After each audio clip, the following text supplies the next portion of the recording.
নমস্কার শ্রোতা বন্ধুরা, সাহিত্যের সেরা সময়ে আপনারা শুনছেন প্রখ্যাত সাহিত্যিক শ্রী কৃষাণু বন্দ্যোপাধ্যায়ের অনবদ্য সৃষ্টি রহস্যভেদী বাসবের গোয়েন্দা কাহিনী ঊর্ণনাভ। আজ থাকছে দ্বিতীয় তথা অন্তিম পর্ব। প্রথম পর্ব যদি এখনও না শুনে থাকেন তবে ডেসক্রিপশনে দেওয়া লিঙ্কে গিয়ে ঝটপট শুনে ফেলুন। সাহিত্যিক শ্রী কৃষাণু বন্দ্যোপাধ্যায়ের জীবন ও কর্মের প্রতি জানাই আমাদের বিনম্র শ্রদ্ধাঞ্জলি। লেখক কন্যা শ্রীমতী রঞ্জা ব্যানার্জিকে অসংখ্য ধন্যবাদ আমাদের পাশে থাকার জন্য। গল্প শুনে ভালো লাগলে ভিডিওটি লাইক ও শেয়ার অবশ্যই করবেন এবং সাহিত্যের সেরা সময় চ্যানেলটি সাবস্ক্রাইব করে সঙ্গে থেকে আমাদের এগিয়ে যেতে সাহায্য করবেন। আসুন তবে শোনা যাক আজকের গল্প ঊর্ণনাভর দ্বিতীয় তথা শেষ পর্ব।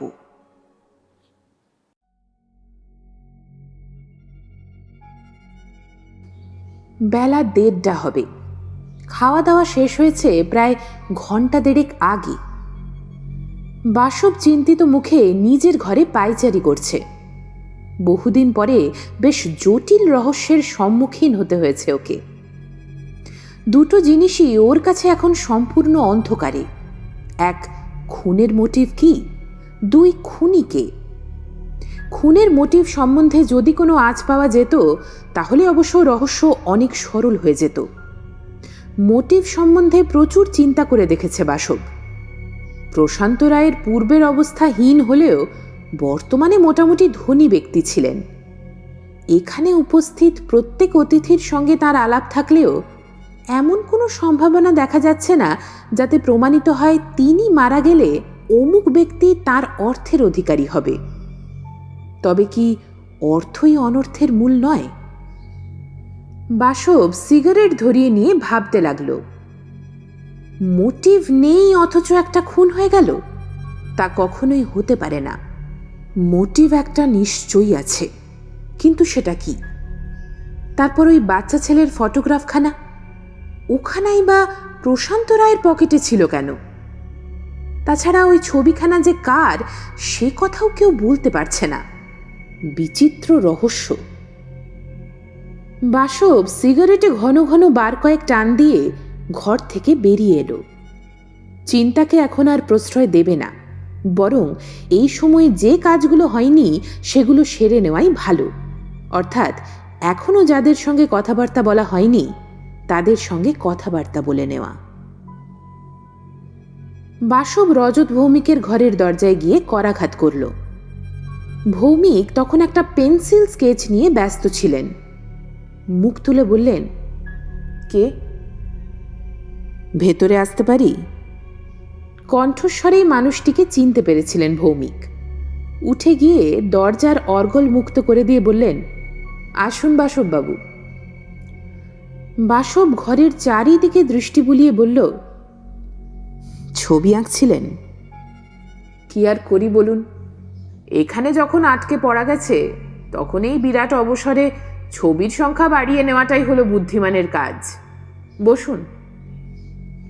বাসব একটা গদি মোড়া চেয়ারে বসে পড়ে অর্ধসমাপ্ত ছবির দিকে তাকিয়ে বললে, মনে হচ্ছে যেন নাগচৌধুরী হাউসের সামনের বাগানের যে স্ট্যাচুটা রয়েছে। ঠিকই ধরেছেন, সেই স্ট্যাচুরই স্কেচ করছি। তারপর কেসটার সম্বন্ধে কতদূর কি হলো মশাই? এখনো আমি এবং পুলিশ পক্ষ অন্ধকারে হাতড়েই বেড়াচ্ছি। ওই খুন সম্পর্কেই আপনার কাছে এলাম। গোটা কয়েক প্রশ্ন করব, অবশ্য আপনার সময় কিছু নষ্ট হবে। সেজন্য আপনি চিন্তা করবেন না মিস্টার ব্যানার্জি, হোক সময় নষ্ট। আপনি আমায় কি বলতে চান বলুন। বাসব নড়ে চড়ে বসে নিজের প্রশ্ন আরম্ভ করল। যখন প্রশান্ত রায় খুন হন, অর্থাৎ রাত্রি 11টা আন্দাজ, আপনি কোথায় ছিলেন? দ্রুত গলায় রজত ভৌমিক বললেন, কেন, নিজের ঘরে। কি করছিলেন? ছবি আঁকছিলাম। ও, সেই ছবিটা একবার দেখাবেন? নিশ্চয়ই। এই দেখুন না। টেবিলের উপর থেকে ছবিখানা তুলে বাসবের দিকে এগিয়ে ধরলেন ভৌমিক। 14x8 সাইজের কাগজের উপর আঁকা ছবিখানা। মেয়ের মুখ, এখনো অর্ধ সমাপ্ত, মুখের ছায়াময় কঙ্কাল বলে মনে হয়। ছবিটার দিকে একদৃষ্টে তাকিয়ে থেকে বাসব বলল, রত্না দেবীর সঙ্গে তো আপনার আলাপ আছে না? আছে, এখানে আসবার সময় ট্রেনে আলাপ হয়। প্রশান্তবাবুকে আপনি ঘনিষ্ঠভাবে চিনতেন? ঘনিষ্ঠ বলতে যা বোঝায় সেরকম আলাপ অবশ্য তার সঙ্গে আমার ছিল না, তবে মুখ চেনাচেনি ছিল। কোথাও দেখা সাক্ষাৎ হলে আমরা কুশল প্রশ্ন বিনিময় করতাম। এই মুখ চেনাচেনি আপনাদের কিভাবে হয়? একটু থেমে উত্তরটা মনের মধ্যে গুছিয়ে নিয়ে ভৌমিক বললেন, অরবিন্দ দত্তর মাধ্যমেই আমাদের আলাপ হয়েছিল। আপনি জানেন কি না জানি না, অরবিন্দবাবু কলকাতার একটা রাইফেল ক্লাবের পাণ্ডা বিশেষ। ওই ক্লাবের প্রেসিডেন্ট ছিলেন প্রশান্তবাবুর শ্বশুর মশাই, একজন নিয়মিত ডোনারও। আমি ওরই ছবি আঁকতে যেতাম ওখানে। অরবিন্দবাবু একদিন মিস্টার রায়ের সঙ্গে আলাপ করিয়ে দিলেন। অরবিন্দবাবুর সঙ্গে প্রশান্ত রায়ের বুঝি খুব ঘনিষ্ঠতা ছিল? ছিল, তবে। থামলেন কেন? রুমাল দিয়ে নিজের মুখ ভালো করে মুছে নিয়ে রজত ভৌমিক বললেন, বললাম না, মিস্টার রায়ের শ্বশুরমশাই রাইফেল ক্লাবের একজন বড় ডোনার ছিলেন। তিনি একদিন শ্বশুরের এই বদান্যতা বন্ধ করে দিলেন। এ ব্যাপারেই তার সঙ্গে অরবিন্দবাবুর মনান্তর হয়েছিল। প্রায় 5 মিনিট বাসব কোনো কথা বলল না, বসে রইল চুপচাপ। তারপর ছেড়ে উঠে ঘরের চারিদিকে ঘুরে বেড়ালো।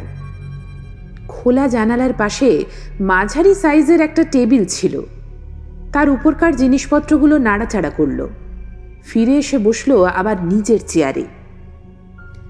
আচ্ছা মিস্টার ভৌমিক, প্রশান্তবাবু খুন হওয়া সম্পর্কে আপনি কাউকে সন্দেহ করেন? কাকে করব বলুন? আপনি ল্যাভেন্ডার ব্যবহার করেন কি? এই অদ্ভুত প্রশ্নে ভ্যাবাচাকা খেলেন রজত ভৌমিক। তিনি বললেন, ল্যাভেন্ডার? কই না তো। একটু ভেবে বলুন। যা আমি মোটেই ব্যবহার করি না সে সম্বন্ধে ভেবে আর কি বলবো। বাসব আবার চেয়ার ছেড়ে উঠে দাঁড়িয়ে জানালার পাশে টেবিলটার কাছে এগিয়ে গেল। টেবিলের উপর অনেক কিছুর সঙ্গে প্রসাধন সামগ্রীও ছিল। তার মধ্যে থেকে একটা সুদৃশ্য শিশি তুলে নিয়ে বলল, এটা যেন ল্যাভেন্ডারের শিশি বলেই মনে হচ্ছে, দেখুন তো। বিস্মিত ভঙ্গিতে রজত ভৌমিক বাসবের হাত থেকে ল্যাভেন্ডারের শিশিটা নিলেন। ঘুরিয়ে ফিরিয়ে দেখে নিয়ে বললেন, তাই তো, ল্যাভেন্ডারের শিশি, কিন্তু আমার ঘরে কিভাবে এলো? সত্যকে মিথ্যা দিয়ে কেন ঢাকছেন? বিশ্বাস করুন, এই শিশিটার সম্পর্কে আমি কিছুই জানি না। ল্যাভেন্ডার দূরের কথা, জীবনে সেন্টই ব্যবহার করলাম না। আপনার কথা বিশ্বাস করে নিলেও এই শিশিটা পায়ে হেঁটে আপনার ঘরে এসেছে, তাও নিশ্চয়ই বিশ্বাসযোগ্য নয়। আমি আশ্চর্য হয়ে যাচ্ছি, কেউ নিশ্চয়ই রেখে গেছে শিশিটা। কিন্তু কি ব্যাপার বলুন তো, হত্যাকাণ্ডের সঙ্গে এই ল্যাভেন্ডারের শিশির কোনো যোগ আছে নাকি? শিশিটার আছে কিনা বলতে পারছি না, তবে ল্যাভেন্ডারের হয়তো কোনো যোগাযোগ আছে।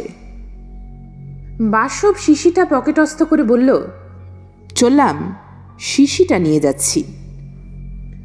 রজত ভৌমিককে আর কিছু বলবার অবকাশ না দিয়ে ও ঘর থেকে বেরিয়ে এলো। বারান্দায় পা দিয়েই আবার পাশের ঘরে নক করল। ভেতরে আসুন। বাসব ঘরে প্রবেশ করল। সামনেই দাঁড়িয়ে সুচেতা। আমি আপনার জন্য অপেক্ষা করছিলাম বাসববাবু। আমার? হ্যাঁ। কেন বলুন তো? আপনি সকলকেই খুন সম্বন্ধে জিজ্ঞাসাবাদ করছেন, আমাকে আর দাদাকে কি আর বাদ দেবেন? বাসব মৃদু হেসে বলল, আপনি খুবই বুদ্ধিমতী। বলুন, কি জানতে চান আমার কাছ থেকে? গোটা কয়েক সাধারণ প্রশ্নের উত্তর পেলেই আমি খুশি হব। আপনি প্রশান্ত রায়ের সঙ্গে নিশ্চয়ই পরিচিত ছিলেন। ছিলাম, কলকাতার এক রাইফেল ক্লাবে আমাদের পরিচয় হয়েছিল। উনি নিজের স্ত্রীকে নিয়ে সেখানে যেতেন। আপনি রাইফেল ক্লাবে যেতেন কেন? আমার দাদা ওখানকার সেক্রেটারি ছিলেন, যেতাম মাঝে মাঝে। মিস দত্ত, বলুন, আপনি যখন রাইফেল ক্লাবে ঘোরাঘুরি করেছেন তখন আশা করা যায় গান হ্যান্ডেল করতে পারেন। হেসে উঠল সুচেতা। আমাকেই সন্দেহ করলেন শেষ পর্যন্ত? বাসব দৃঢ় গলায় বলল, আমার প্রশ্নের উত্তরে নয়। হ্যাঁ, পারি। আপনি এ বাড়ির বউ হতে চলেছেন। আপনার সঙ্গে সৈকতের কিভাবে আলাপ পরিচয় হয় তা আমি জানি।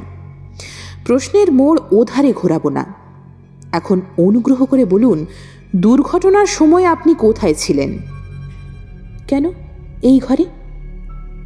বাসব পূর্ণ দৃষ্টিতে সুচেতার দিকে তাকিয়ে বলল, আমি যদি বলি সেই সময় আপনি এ ঘরে ছিলেন না? সুচেতা উত্তেজিত ভঙ্গিতে বলল, প্রকারান্তরে নয়, আপনি পরিষ্কারভাবেই আমাকে মিথ্যাবাদী বললেন। আপনি অযথা উত্তেজিত হচ্ছেন মিস দত্ত। আমি যা জানি তাই আপনাকে বললাম। আপনি ভুল জানেন। আমি সে সময় ঘরে ছিলাম। এই সময় ঘরে প্রবেশ করলেন অরবিন্দ দত্ত। উজ্জ্বল শ্যামবর্ণ দীর্ঘ পেশল দেহ তাঁর, বয়স 35-36-এর মধ্যে। তিনি ভ্রু কুঁচকে বাসবের দিকে তাকালেন, তারপর একটা চেয়ার টেনে নিয়ে বসলেন। বিরক্তি সহকারে অরবিন্দ দত্ত বললেন, আপনারা একই কাণ্ড করে তুলেছেন মশাই? নির্লিপ্ত গলায় বাসব প্রশ্ন করল, কোন কাণ্ডর কথা বলছেন? পুলিশের কাণ্ড কারখানার কথা বলছি। আমরা আর কতদিন এইভাবে নজরবন্দি হয়ে থাকব? আমি যতদূর শুনেছি আপনারা সকলেই দিন 10 হাতে নিয়ে এখানে বেড়াতে এসেছেন, কাজেই এত তাড়াতাড়ি ব্যস্ত হবার তো কোনো কারণ নেই। ভেবে নিন না পুলিশের নজরবন্দিতে আপনারা নেই। খেয়ে দেয়ে বেরিয়ে 10 দিন কাটিয়ে এখান থেকে চলে যাবেন। ভেবে নিতে চাইলেই কি সব কিছু ভেবে নেওয়া যায়? তাছাড়া সকলকে আটকে রেখে তো লাভ নেই।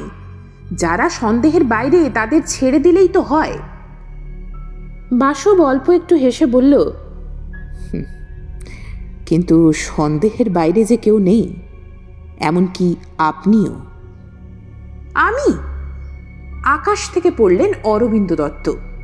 আমি কি করলাম? আপনারা আমাকে কেন সন্দেহ করছেন? আপনাকে সন্দেহ করার বিশেষ কারণ রয়েছে মিস্টার দত্ত। কোনো কারণ নেই। আছে। আমার সম্পর্কে কোনো কথা জোর করে বললেই যে আমি মেনে নেব, তা ভেবে নিয়ে থাকলে ভুল করেছেন। এখন বলবেন কি আমাকে সন্দেহ করার কারণ? বলবো বই কি। প্রশান্তবাবু খুন হবার পর আমরা যখন গাড়ি বারান্দায় উপস্থিত রয়েছি, তখন বাগানের গেটের দিক থেকে আপনাকে আসতে দেখা গিয়েছিল। আপনার আচরণে ত্রস্ত ভাবও ফুটে উঠেছিল। এর কারণ কি মিস্টার দত্ত? বাসবের কথা শুনে অরবিন্দ দত্ত একটু থতমত খেলেন। যে সময়ে মানুষের লেপ গায়ে দিয়ে ঘুমোবার কথা, সেই সময়ে অন্ধকার বাগানের মধ্যে আপনি কি করছিলেন? বেড়াতে বেরিয়েছিলাম। রাত্রে খাওয়া দাওয়ার পর বেড়ানো আমার অনেক দিনের অভ্যেস। এই প্রচণ্ড শীতে রাত 11টার সময় বেড়াতে বেরিয়েছিলেন। কথাটা অবশ্য বিশ্বাসযোগ্য নয়। আমাকে সত্যি কথাটা বললেই ভালো করবেন। আমি আপনাকে সত্যি কথাই বলছি। যাক, এবার আমরা অন্য প্রসঙ্গে চলে আসি, কি বলেন? বাসব বলল, প্রশান্তবাবুর সঙ্গে আপনার ঘনিষ্ঠ আলাপ ছিল সংবাদ পেয়েছি। তিনি ঘনিষ্ঠ আলাপ ছিল না, মোটামুটি পরিচয় ছিল বলতে পারেন। ওই হলো। তারপর আপনাদের মধ্যে মনান্তর উপস্থিত হয়। বিশদ কারণটা যদি আমাকে জানান তাহলে বিশেষ লাভ হয় মিস্টার দত্ত। খুনের তদন্তের সঙ্গে এই সমস্ত কথার যে কি সম্পর্ক আমি বুঝতে পারছি না। ওহো, প্রশান্ত রায়ের সঙ্গে রাইফেল ক্লাবে আমার একবার বচসা হয়েছিল, তাই কি আমাকেই খুনি ঠাউরালেন? দেখুন অরবিন্দবাবু, আমার প্রশ্নের উত্তর দেওয়া না দেওয়া সম্পূর্ণ আপনার ইচ্ছাধীন। তবে সঠিকভাবে যদি সমস্ত কথা বলেন তবে আমার তদন্তের সুবিধা হবে। অরবিন্দ দত্ত প্রায় 2 মিনিট চুপ করে রইলেন। তারপর বললেন, আমাদের রাইফেল ক্লাবের প্রেসিডেন্ট ছিলেন রামেশ্বর বসু। প্রশান্ত রায় তার জামাই। ওখানেই মিসেস রায়ের সঙ্গে তার আলাপ হয় এবং পরিশেষে বিয়ে। ক্লাবের সেক্রেটারি হিসেবে মিস্টার রায়কে মোটামুটি চিনতাম, তাকে ভালোই লাগতো। হঠাৎ একদিন তিনি একটা কাণ্ড করে বসলেন। প্রতি বছরই রামেশ্বরবাবু মোটা টাকা ডোনেশন দিতেন ক্লাবকে। সেবার মিস্টার রায় শ্বশুরের এই বদান্যতা বন্ধ করে দিলেন। এই নিয়ে আমার সঙ্গে তার কথা কাটাকাটি হয়েছিল। তারপর থেকে আমরা দুজনে দুজনের সঙ্গে কথা বলতাম না। বাসু পকেট থেকে ফটোগ্রাফখানা বার করল, মেলে ধরল দুজনের সামনে। দেখুন তো, বলতে পারেন এই ছবিখানা কার? না। অরবিন্দ অজ্ঞতা প্রকাশ করলেন, সুচেতাও। বাসব আর কোনো প্রশ্ন করল না, ধন্যবাদ জানিয়ে ঘর থেকে নিষ্ক্রান্ত হল।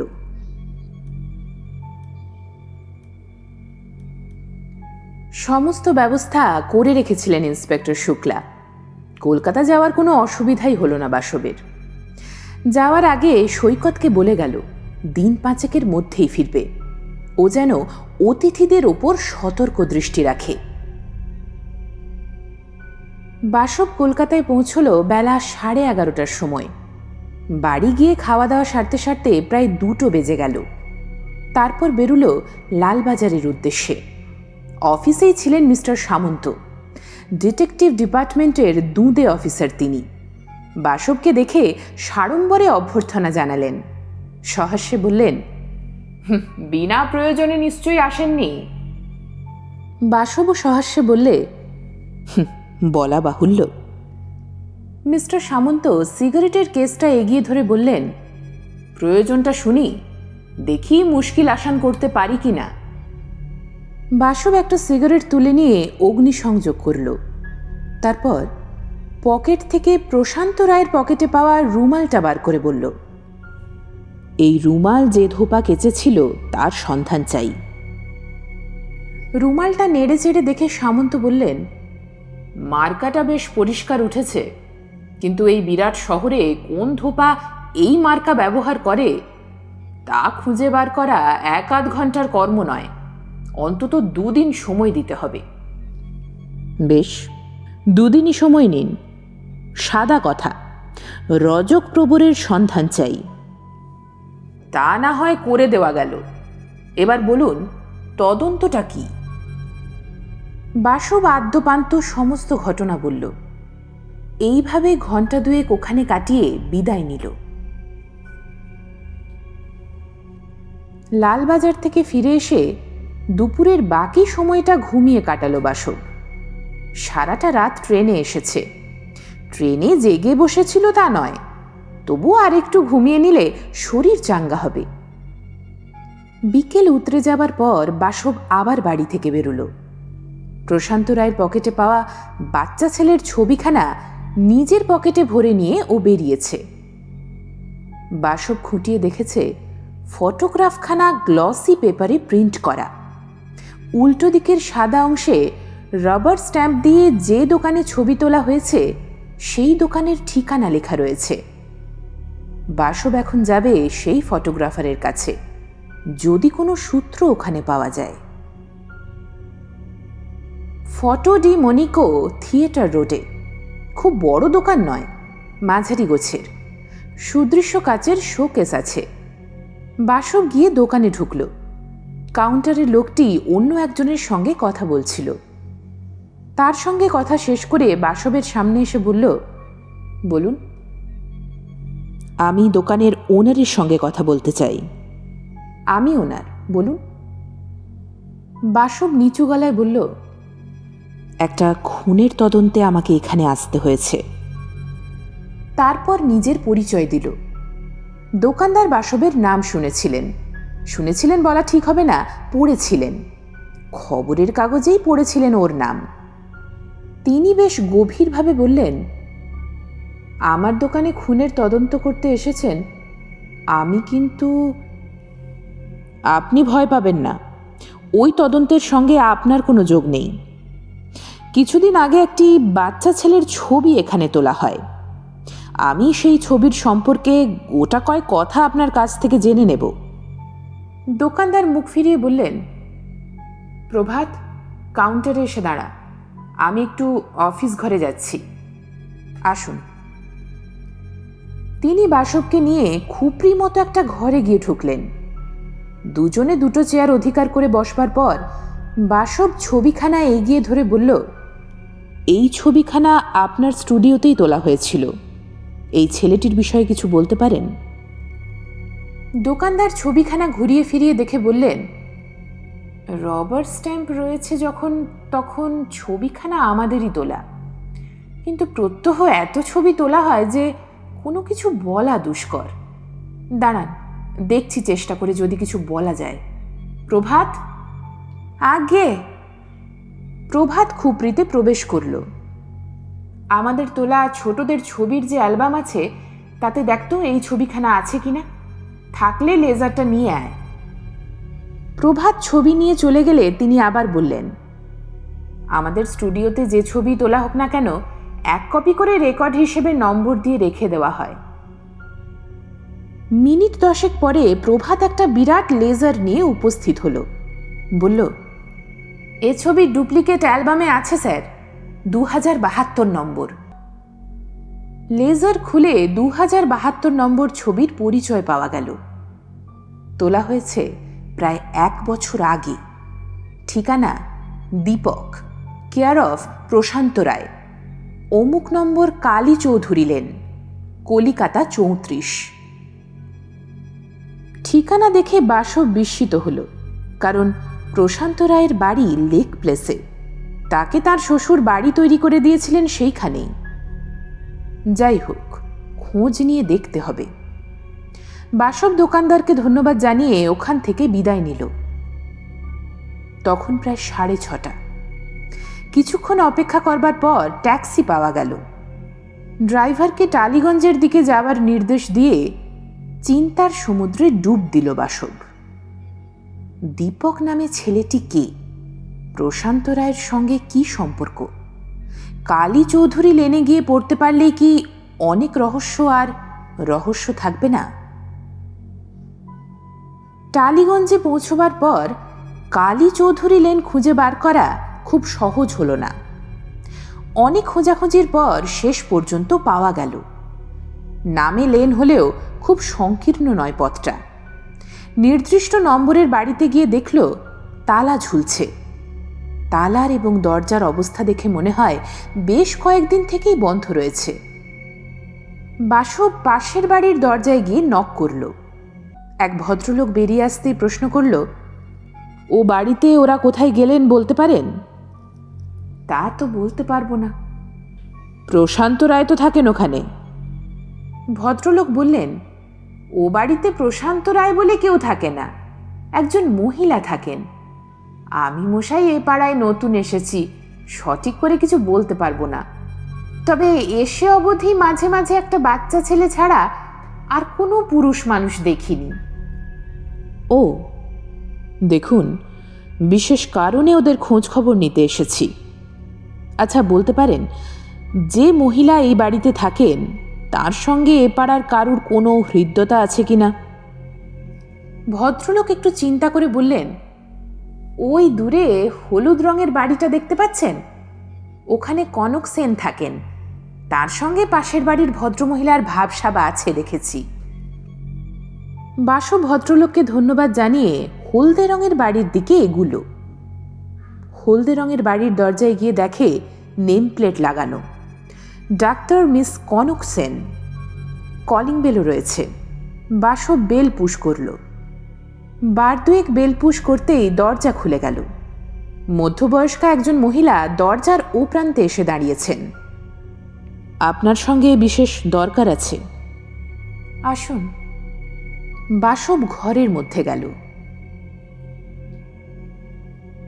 কথায় বলে, পুলিশের অসাধ্য কিছু নেই। যাকে প্রয়োজন ঠিক সেই ধোপাকেই খুঁজে বার করেছে পুলিশ।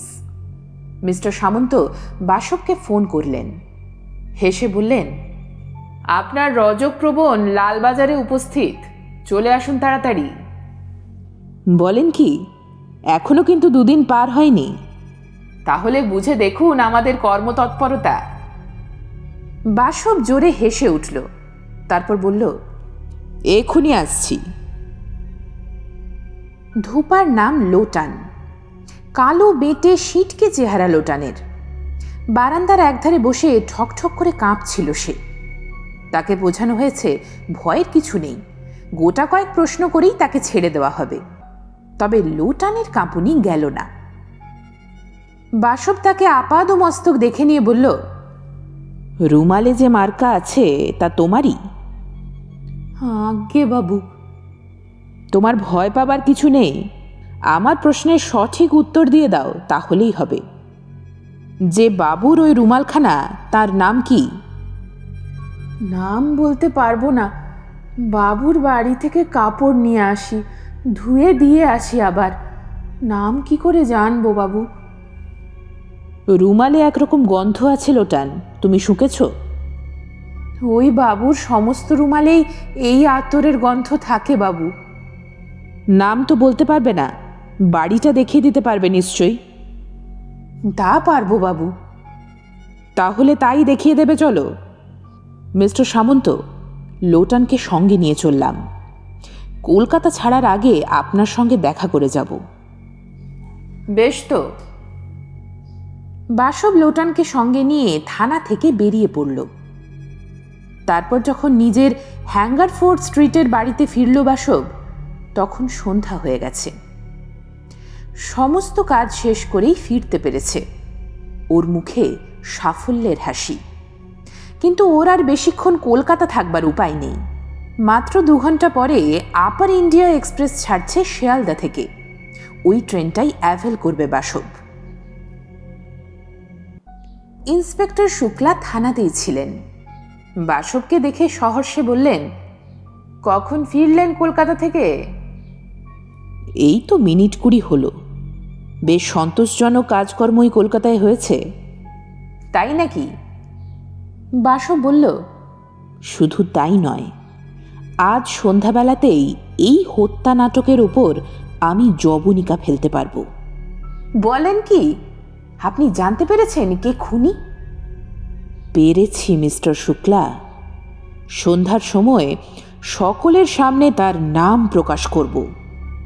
আপনি নাগচৌধুরী হাউসের সকলকে 2টোর পর ড্রয়িং রুমে উপস্থিত থাকতে বলবেন।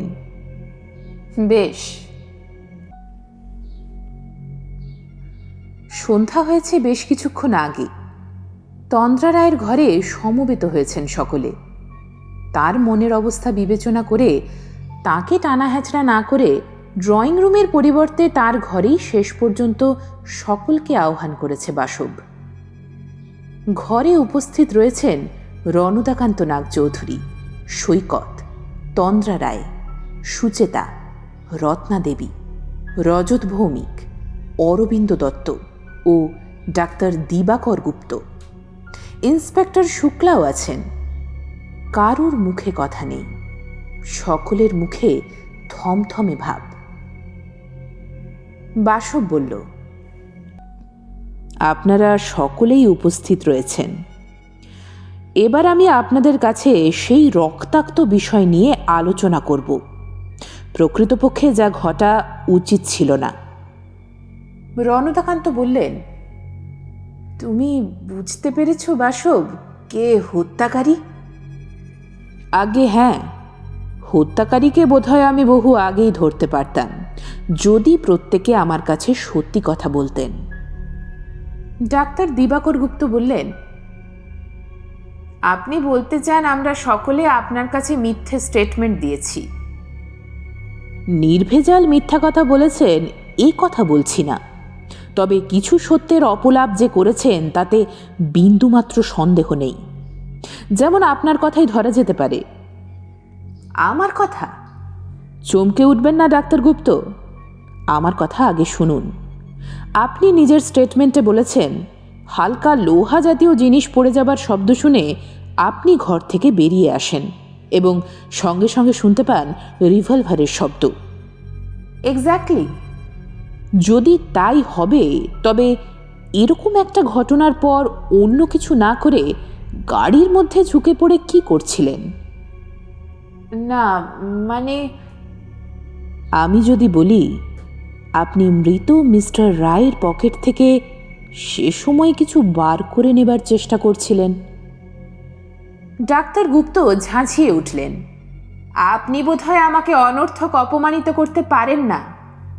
বাসু বলল, নিশ্চয়ই পারি না। প্রমাণ না পেয়ে কোনো কথা বলছি না। আমি আরও প্রমাণ পেয়েছি আপনি একজন ল্যাভেন্ডারের প্রথম শ্রেণীর ভক্ত, অথচ সে কথাটাও আমার কাছে অস্বীকার করেছিলেন। কথাটা এমন কিছু গুরুত্বপূর্ণ নয় যা আপনাকে না বলায় খুব ক্ষতি হয়েছে। তাই যদি হবে, তবে আপনি নিজের ল্যাভেন্ডারের শিশি রজতবাবুর ঘরে রেখে এসেছিলেন কেন? এর নিশ্চয়ই কোনো সঙ্গত কারণ আছে ডাক্তার গুপ্ত।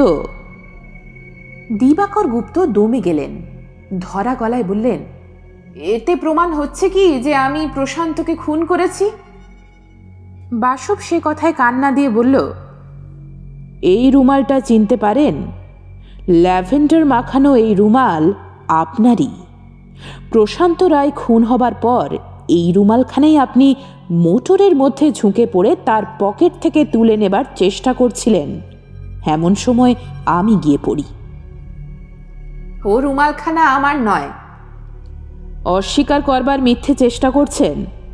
রুমালে যে ধোপার মার্কা আছে, কলকাতায় সে সম্বন্ধে পুলিশের সাহায্যে খোঁজ নিয়েছিলাম। আপনার লোটানের সন্ধান পাওয়া গেছে। সে আপনার বাড়ি আমাকে দেখিয়ে দেয় এবং স্বীকার করে ল্যাভেন্ডার দেওয়া রুমাল আপনি নিয়মিত ব্যবহার করে থাকেন। এবার দিবাকর গুপ্ত ভেঙে পড়লেন। বিশ্বাস করুন বাসববাবু, আমি খুন সম্বন্ধে কিছুই জানি না। আপনি অস্থির হবেন না ডাক্তার গুপ্ত। আমাকে আরও সকলের সঙ্গে কথা শেষ করে নিতে দিন। বাসব রজত ভৌমিকের দিকে তাকিয়ে বলল, সেদিন আমায় বলেছিলেন খুন হওয়ার আগের মুহূর্ত অবধি আপনি নিজের ঘরে ছবি আঁকছিলেন। হ্যাঁ, ছবিটা আপনি দেখেছেন? দেখেছি বই কি, কিন্তু আপনি তো সে সময় বাড়ি ছিলেন না। ছিলাম না? না, রত্নাদেবী আপনাকে ঘরে গিয়ে দেখতে পাননি। আপনি ওই সময় বাগানের মধ্যে গিয়ে কি করছিলেন? রজত ভৌমিকের মুখে দৃঢ়তার ছাপ ফুটে উঠল। তিনি গম্ভীর গলায় বললেন, আমার বিরুদ্ধে এমন কোনো প্রমাণ নেই যাতে আপনি আমাকে দোষী সাব্যস্ত করতে পারেন। তাছাড়া ব্যক্তিগত আলোচনা আমি পছন্দ করি না, বিশেষত তা যখন প্রত্যাখ্যানের ইতিহাস। মিস্টার ব্যানার্জি, রাগ করছেন? আমি সব জানি মশাই। কি বলতে গিয়েও বললেন না ভৌমিক। তার মুখে ভাবান্তর পরিলক্ষিত হল। বিন্দু বিন্দু ঘাম দেখা দিল কপালে। অরবিন্দ দত্ত বলে উঠলেন, আমার এসব ভালো লাগছে না। আমি স্পষ্টভাবে জানতে চাই হত্যাকারী কে। বাসব নির্লিপ্ত গলায় বলল, আপনিও হতে পারেন। আমি? আমার স্বার্থ? মিস্টার রায়ের শ্বশুর আপনাদের রাইফেল ক্লাবের বড় ডোনার ছিলেন। বলতে গেলে তার অর্থের আনুকূল্যেই আপনাদের ক্লাবের যা কিছু সমৃদ্ধি। মিস্টার রায় শ্বশুরের এই বদান্যতা বন্ধ করে দেন। আপনি ওখানকার একজন কর্তা ব্যক্তি। মিস্টার রায়ের উপর আক্রোশ হওয়াটা আপনার অস্বাভাবিক নয়। চমৎকার, আপনার বাহাদুরি আছে বলতেই হবে। বিদ্রূপ করে কোনো বিষয়ে আমাকে টলিয়ে দেওয়া একটু কষ্টকর। শুনুন মিস্টার দত্ত, সেদিন রাত্রে খাওয়া দাওয়ার পর বাগানে বেড়াতে যাওয়ার কৈফিয়ত আমি বিশ্বাস করিনি, আপনি জানেন। এখন জেনে নিন প্রকৃত কারণটাও আমার অজানা নেই। আপনি আড়ি পেতে দুজনার কথা শুনছিলেন। আড়ি পেতে? আমি? অবুঝ হওয়ার চেষ্টা করবেন না। আপনি সুচেতা দেবী আর... বাসবের কথা শেষ হবার আগেই তীব্র গলায় সুচেতা বলল, আমি মোটেই সেদিন রাত্রে বাগানে যাইনি। এই কাপড়ের টুকরোটা চিনতে পারেন? বাসব লাল রঙের এক টুকরো কাপড় দেখিয়ে বলল, আপনারই শাড়ির ছেঁড়া অংশ। আমি বাগানের তারের বেড়া থেকে খুলে এনেছি। না না, অস্বীকার করবেন না। শীতের ওই অন্ধকার রাত্রে আপনি যার সঙ্গে কথা বলতে গিয়েছিলেন তাকে আমি চিনি। আর আপনার দাদা সেই সময় আড়াল থেকে আপনাদের কথা শুনছিলেন। প্লিজ বাসববাবু, আর কিছু বলবেন না। সুচেতার গলা কাঁপছে। কিন্তু ও কি রত্না দেবী? আপনি চলে যাচ্ছেন যে? সকলে একসঙ্গে দৃষ্টি ফেরালেন দরজার দিকে। ত্রস্ত পদে ঘর থেকে বেরিয়ে যেতে যেতে দাঁড়িয়ে পড়েছেন সুগায়িকা রত্না দেবী। আপনি চলে যাচ্ছেন? আবার বলল বাসব। অসুস্থতা বোধ করছি, বসে থাকা আমার পক্ষে কষ্টকর। কিন্তু চলে যাওয়া যে আপনার এখন হবে না। কেন? আপনার উপস্থিতি বিশেষ প্রয়োজন। আপনি ঘটনাটাকে বেশি গোলমেলে করে তুলেছেন। সমস্ত কথা যদি পরিষ্কারভাবে বলতেন তাহলে গোলক ধাঁধায় ঘুরে মরতাম না। রত্নাদেবী কিছু বললেন না। আপনি আমায় বলেছিলেন দুর্ঘটনার সময় রজতবাবুর ঘরে ছিলেন। তা আপনি ছিলেন না। একবার ওই ঘরে ঢুঁ মেরেই বাড়ির পিছন দিকের বাগানে চলে গিয়েছিলেন। বাসব সকলের দিকে তাকিয়ে নিয়ে বলল, আপনারা শুনলে অবাক হবেন, প্রশান্ত রায় সেদিন পাটনা যাননি। বাড়ি থেকে বেরিয়ে কিছুক্ষণ বটুকচন্দ্রের রেস্টুরেন্টে গিয়ে বসেছিলেন। তারপর গিয়েছিলেন বাড়ির পিছন দিকের বাগানে। উদ্দেশ্য রত্না দেবীর সঙ্গে সাক্ষাৎ করা। ঘরের মধ্যে চাঞ্চল্যের ঢেউ উঠল। তন্দ্রা রায় বিস্মিত দৃষ্টি নিয়ে তাকালেন। রত্নাদেবী দরজার গোড়ায় দাঁড়িয়ে রইলেন নত মুখে। আপনি ফটোগ্রাফের মধ্যেকার বাচ্চা ছেলেটির বিষয়ে অজ্ঞতা প্রকাশ করেছিলেন। আপনি তাকে নাকি চেনেন না, কিন্তু মা হয়ে নিজের ছেলের পরিচয় এইভাবে অস্বীকার করা কি আপনার উচিত হয়েছে? বিস্ময়ের পর বিস্ময়। সৈকত প্রশ্ন করল, রত্নাদেবী বিবাহিতা? বিবাহিতা তো বটেই, তার স্বামীর নাম শুনলেও কম আশ্চর্য হবেন না আপনারা। এবার ভেঙে পড়লেন রত্নাদেবী। না না, আমায় আর দগ্ধে মারবেন না মিস্টার ব্যানার্জি, আমার অনুরোধ। বাসব শান্ত গলায় বলল, আমি মর্মাহত রত্নাদেবী। এখন আর আমি চুপ করে থাকতে পারবো না। আমাকে বলতেই হবে, আপনি প্রশান্ত রায়ের প্রথম পক্ষের স্ত্রী ছিলেন। ঘরের মধ্যে বোধহয় বাজ পড়ল। রত্নাদেবী নিজের হাঁটুর মধ্যে মুখ গুঁজে কান্নার বেগ সামলাবার চেষ্টা করলেন। তন্দ্রা রায় উত্তেজিত গলায় বললেন, আপনি কি বলছেন বাসববাবু? উনি রত্নাদেবীকে বিয়ে করেছিলেন? ওদের দুজনের একটি ছেলেও আছে, তার ছবি আপনি দেখেছেন। আমি আপনার মানসিক অশান্তি ঘটানোর জন্য দুঃখ বোধ করছি, কিন্তু আমার উপর যে গুরু দায়িত্ব রয়েছে তার দরুন সমস্ত সেন্টিমেন্টকে ঊর্ধ্বে রেখে আমাকে প্রকৃত তথ্য সকলের সামনে তুলে ধরতেই হবে। বাসব মুখ ফিরিয়ে বলল, ওয়েল ইন্সপেক্টর, আপনি নিশ্চয়ই বুঝতে পেরেছেন হত্যাকারীকে। ঘরের মধ্যে পরিপূর্ণ নীরবতা নেমে এলো কিছুক্ষণের জন্য। রণদাকান্ত শুধু উসখুস করছেন। হত্যাকারী যে যথেষ্ট চতুর তাতে সন্দেহের অবকাশ নেই। প্রথমেই যে প্রশ্ন সকলের মনে জেগেছে, বাসব বলতে লাগল, তা হল প্রশান্ত রায় খুন হলেন কেন? তার মৃত্যুতে কেউ লাভবান হয়নি। আমাকেও প্রথমে এই প্রশ্ন বিভ্রান্ত করেছিল। ক্রমে সমস্ত সরল হয়ে এলো আমার কাছে। তাকে খুন করা হয়েছে হিংসার বশবর্তী হয়ে। দিনের পর দিন কারুর মনে হিংসার ইন্ধন জুগিয়েছিলেন প্রশান্ত রায়। তাই এক বিশেষ মুহূর্তে তাকে নিষ্ঠুরভাবে নিহত হতে হলো। হত্যাকারী একজন প্রথম শ্রেণীর লক্ষ্যবিদ। রিভলভার চালনায় তার হাত খুবই পাকা।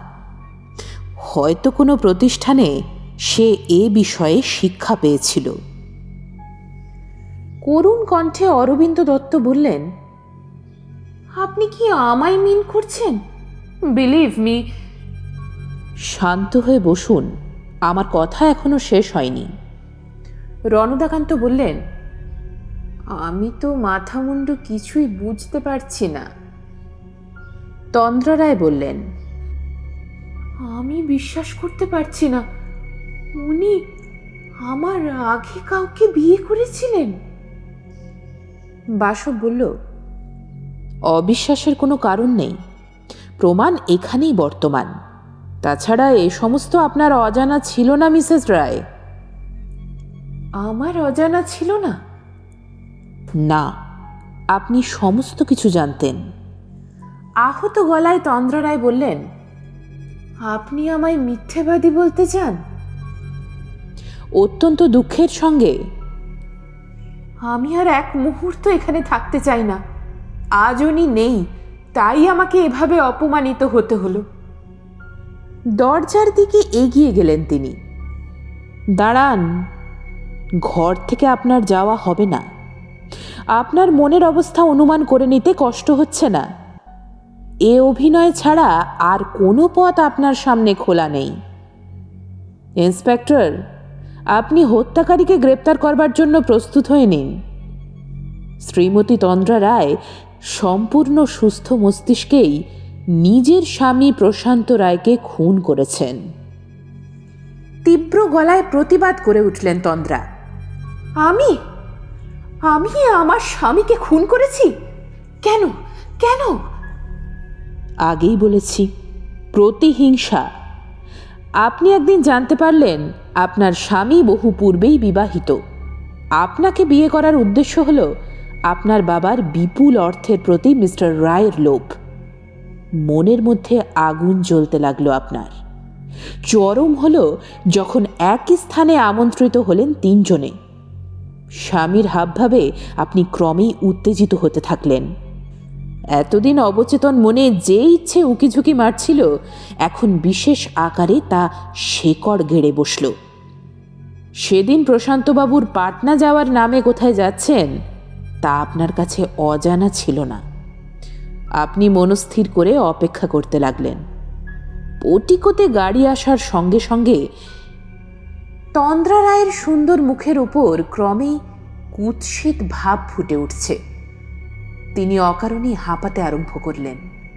প্রায় চিৎকার করে বললেন, আমি আমার স্বামীকে খুন করেছি তা আপনি প্রমাণ করতে পারবেন না। সেজন্যেই আপনার বিরুদ্ধে মোক্ষম একটা প্রমাণের সন্ধান বোধহয় আমি পুলিশকে দিতে পারব।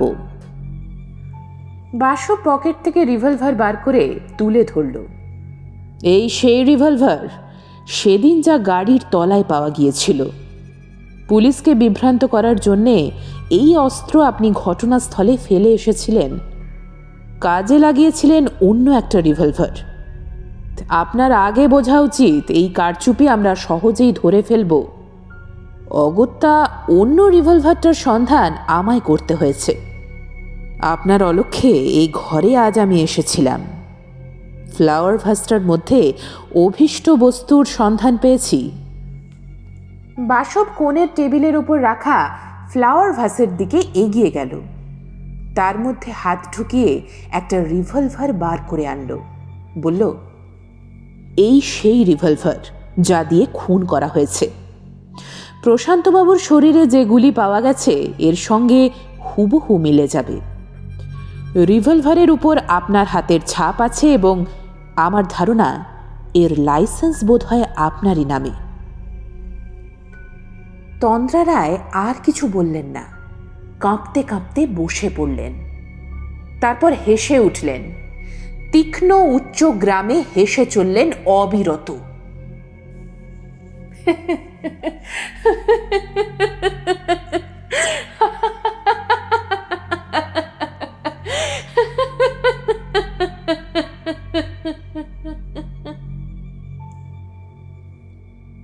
বৃষ্টি হচ্ছে।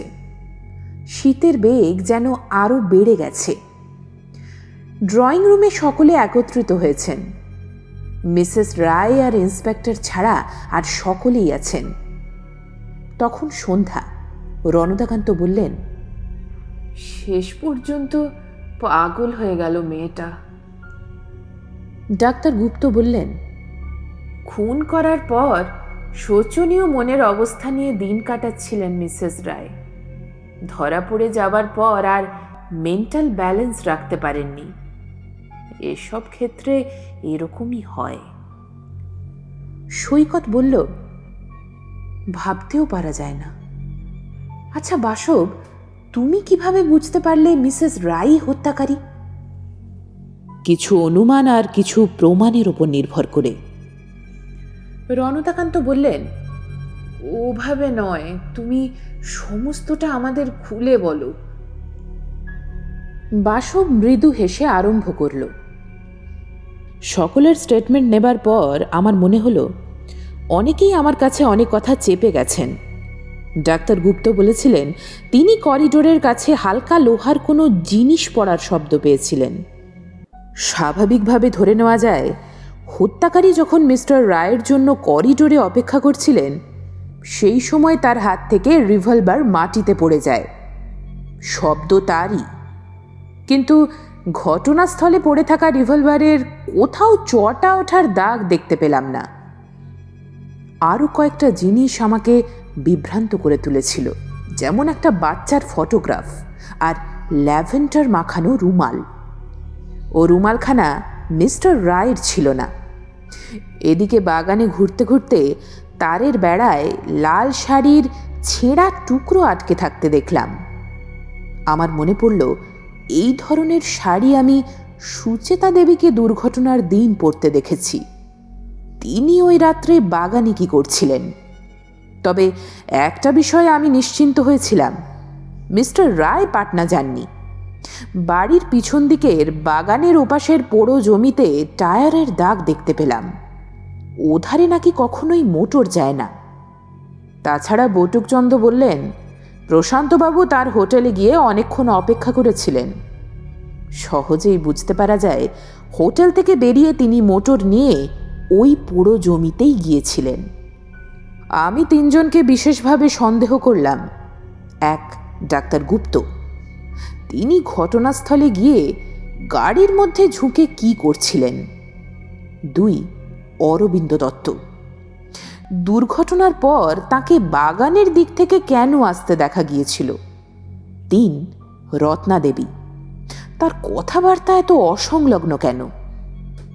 মিসেস রায়ের উপর সন্দেহের কোনো প্রশ্নই ওঠে না, তবে তার একটা কথা আমার মনে খটকা লাগালো।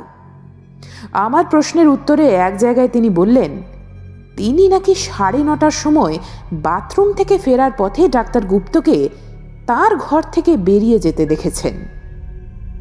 আপনাদের নিশ্চয়ই মনে আছে সেদিন 9:45 অবধি আমরা ডাইনিং হলেই ছিলাম। খেতে গিয়েছিলাম 9টার সময়। কাজেই মিসেস রায় তার ঘর থেকে ওই সময় ডাক্তার গুপ্তকে বেরিয়ে যেতে দেখতে পারেন না, যে ক্ষেত্রে দুজনেই তখন ডাইনিং হলে। কলকাতায় গিয়ে অনেক বিষয় আমাকে খোঁজ খবর নিতে হলো। ধোপার মারফত জানতে পারলাম রুমালটা ডাক্তার গুপ্তর। রত্নাদেবীর পরিচিতা কনক সেন জানালেন রত্নাদেবী প্রশান্ত রায়ের স্ত্রী। ছেলেও আছে। ছেলেটি কার্শিয়াঙে পড়াশুনো করে। এদিকে জানা গেল মিসেস রায় একজন ভালো শুটার এবং লাইসেন্সযুক্ত রিভলভারও আছে। সন্দেহ এবার আমার মনে দানা বাঁধল। নিদারুণ হিংসাতেই তিনি যে এ কাজ করেছেন সহজেই বুঝতে পারলাম। তখন বাকি রইল শুধু প্রমাণও পাওয়া গেল। মিসেস রায়ের অনুপস্থিতিতে তার ঘর সার্চ করলাম। আমি জানতাম নিজের রিভলভার তিনি বাক্সের মধ্যে রাখবেন না, কারণ সার্চ হলে যাতে পাওয়া না যায়। তাই কমন প্লেসেই তিনি অস্ত্রটা রেখেছিলেন। অতি সহজেই ফ্লাওয়ার ভাসের মধ্যে আমি তাকে আবিষ্কার করলাম। তাতে টোল খাওয়া এবং চটা ওঠার দাগ স্পষ্ট ছিল। বাসব একটু দম নিয়ে আবার বলতে আরম্ভ করল, এবার শুনুন ঘটনাটা কিভাবে ঘটেছিল। অবশ্য এর মধ্যে অনেকখানি আমার অনুমান। প্রশান্ত রায় যখন রত্নাদেবীকে বিয়ে করেন তখন তার অবস্থা ভালো ছিল না। ছেলে হওয়ার পর তার আর্থিক অবস্থা আরও শোচনীয় হয়ে উঠল। স্বামী স্ত্রীতে মিলে আপ্রাণভাবে চেষ্টা করতে লাগলেন ছেলেকে মানুষ করবার জন্যে, কিন্তু অভাবের জন্যে পদে পদে বাধা পড়তে লাগলো। এই সময় কোনো সূত্রে তন্দ্রাদেবীর সঙ্গে প্রশান্তবাবুর আলাপ হয়। তিনি রত্নাদেবীর সঙ্গে পরামর্শ করে আলাপের সূত্রটা গাঢ় করে ফেলেন এবং দুজনের বিয়েও হয়ে যায় শেষে। এইভাবে বিরাট অভাবের হাত থেকে তারা পরিত্রাণ পান। কিন্তু খুব বেশি দিন ব্যাপারটা চাপা রইল না মিসেস রায়ের কাছে। মনের মধ্যে আগুন জ্বলে উঠল তার। এবং যাই হোক, দুর্ঘটনার রাত্রে তন্দ্রা রায় নিজের পরিকল্পনা মতো মোটর পোর্টিকোতে আসার আগেই করিডোরে গিয়ে দাঁড়ান। এত রাত্রে ওখানে স্ত্রীকে দেখে প্রশান্তবাবু নিশ্চয়ই বিস্মিত হয়েছিলেন। এই বিস্ময়ের মধ্যেই মিসেস রায় গুলি চালান এবং পায়ের শব্দ পেয়ে, অর্থাৎ ডাক্তার গুপ্ত ঘটনাস্থলে পৌঁছবার আগেই থামের আড়ালে চলে যান। বাসব নিজের বক্তব্য শেষ করল। সকলে প্রশংসার দৃষ্টিতে ওর দিকে তাকিয়ে আছেন। সৈকত বলল, দুটো প্রশ্ন কিন্তু ভাই এখনো আমার মনকে নাড়া দিচ্ছে। কোন দুটো প্রশ্ন? অরবিন্দবাবু সেই রাত্রে বাগানে কি করছিলেন এবং কেন?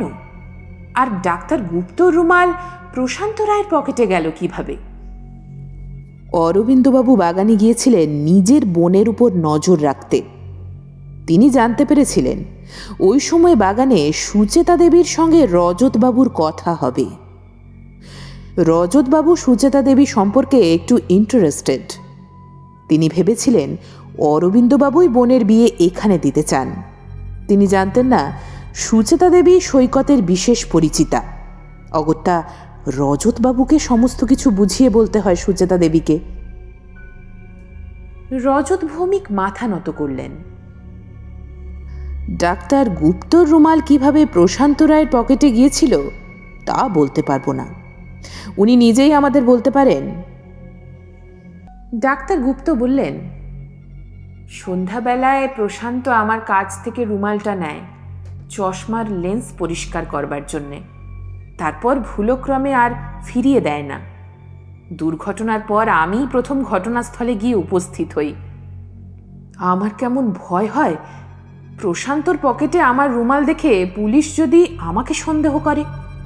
আমি তাড়াতাড়ি রুমালটা ওর পকেট থেকে বার করে নিতে যাই। এমন সময় বাসববাবু সেখানে গিয়ে পড়েন। এই সময়ে ঢং ঢং করে 9টা বাজল দেওয়াল ঘড়িতে। রণদাকান্ত নাগচৌধুরী উঠে দাঁড়ালেন। ডিনারের সময় হয়েছে। একে একে সকলেই উঠে পড়লেন, কিন্তু ঘর থেকে কেউই বেরিয়ে যেতে পারল না। একটা ব্যথাতুর দৃশ্য সকলকে অনড় করে দিল। ফুলে ফুলে কাঁদছেন রত্নাদেবী।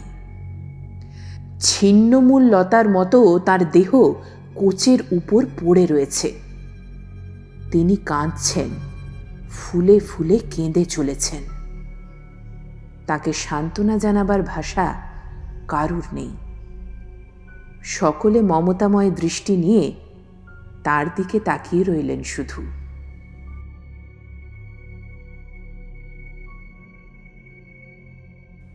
দুই পর্বে শেষ হল রহস্যভেদী বাসবের গোয়েন্দা কাহিনী ঊর্ণনাভ। খুব তাড়াতাড়ি আরও নতুন গল্প নিয়ে হাজির হব।